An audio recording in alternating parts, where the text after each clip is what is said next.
Hi friends, welcome to my channel M4D60. ఈ రోజైతే morning నుంచి అయితే గాలి చాలా విపరీతంగా ఉంది ఫ్రెండ్స్.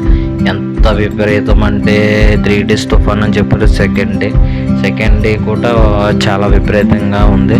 సర్లే, తుఫాన్లు వరదలు వానలు కామనే కదా, మనం చేసేది ఏమీ లేదని ఈరోజు చేపలు తీసుకున్నారు మా అమ్మగారు. సరే చేపల కర్రీ ఉండమ్మన్నాను. సరే పులుసు పెడతాను రోజు అన్నారు. సరే వండనమ్మ స్టార్ట్ చేశారు.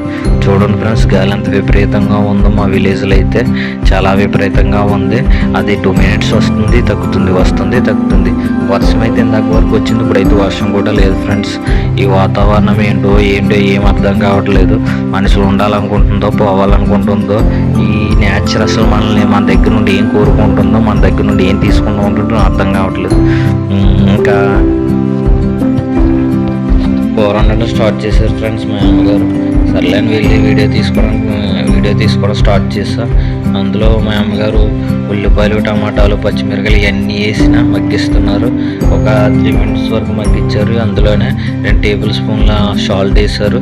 దాంట్లోనే 3 tablespoons కారం వేశారు. కారం సాల్ట్ కలిపిన తర్వాత ఒక 3 minutes వరకు దాన్ని గ్యాస్ మీద అలాగే పెట్టి ఉంచాలి. తర్వాత అందులో కొంచెం చింతపండు రసం వేశారు.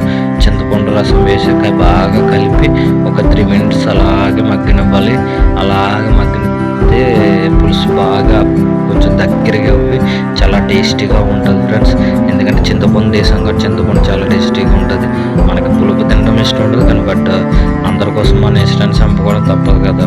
అందులో కొంచెం జీలకర్ర, గసగసాల ముద్ద వేసి శుభ్రంగా కలిపారు ఫ్రెండ్స్. ఇందాక మనం రెడీ చేసి పెట్టుకున్న చేపలు ఉన్నాయి కదా, ఆ చేపలు మరుగుతున్న పులుసులో ఒక్కో చేప వేసుకోవాలి ఫ్రెండ్స్. వేసుకున్న తర్వాత వాటిని ఒక 1 minute వరకు అలాగే ఉంచాలి, కలపకుండా. గట్టి పెట్టి కలపకూడదు, ఎందుకంటే గట్టి పెడితే చేప విడిపోతుంది ఫ్రెండ్స్. తర్వాత దాన్ని ఎలా ఉడికినాయో చూడండి ఫ్రెండ్స్. పులుసు బాగా ఉడికింది ఫ్రెండ్స్.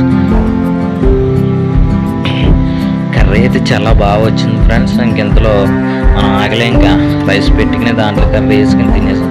సూపర్ ఉంది ఫ్రెండ్స్.